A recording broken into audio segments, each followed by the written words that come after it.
Praise the lord. దేవునికి మహిమ కలుగును గాక.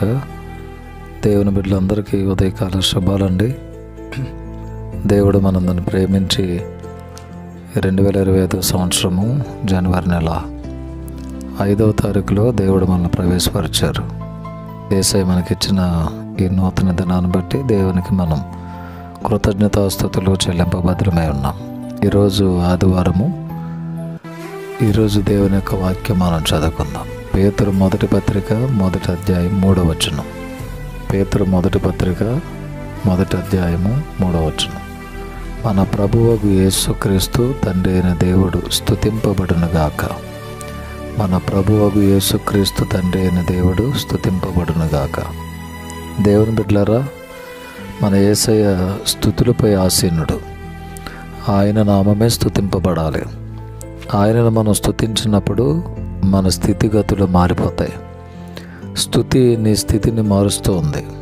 కనుక ఈరోజు ఈ పునరుద్ధాన దినమందు మన ప్రభువుకు తండ్రి అయిన యేసుక్రీస్తు స్తుతింపబడవలసిన దినం. నీ ద్వారా నా ద్వారా దేవుడు స్తుతింపబడతాడు. ఈరోజు ఆదివారం అనే విషయాన్ని జ్ఞాపకం చేసుకుంటూ ఆయన స్తుతించడానికి ఆయన సన్నిధికి వెళ్ళి ఆయన నామాన్ని స్తుతించి ఆయన ద్వారా నీ స్థితిని మార్చుకోగలిగిన కృప దేవుడు ఈరోజు మనకిచ్చాడు. కాబట్టి దేవుని బిడ్డలారా, మందిరానికి వెళ్ళండి, యేసయ్యను స్తుతించండి. మీ స్థితిగతులన్నిటిని కూడా దేవుడు మార్చగలడు. అద్భుత కార్యాలు మీ పట్ల చేయగలడు. దేవుడు ఆ కృప, ఆ నడిపింపు మీకు అందరికి అనుగ్రహించునుగాక. ఆమేన్. మా ప్రేమగల తండ్రి, పరిశుద్ధుడైన ప్రభువా, మీ పవిత్రమైన పాదములకు స్తోత్రములు. నాయన, మేమందరము నిన్ను స్తుతించే బిడ్డలుగా ఉండినట్లు కృప చూపించండి. ఈ పునరుద్ధానపు ఆశీర్వాదాలు మా అందరికి దయచేయండి. యెరూషలేమునకు క్షేమమును ప్రకటిస్తున్నాము. ఈ దినమంతా మీ ప్రత్యేకమైన కనుదృష్టిలో మమ్మల్ని భద్రపరచండి, కాపుదల దయచేయండి.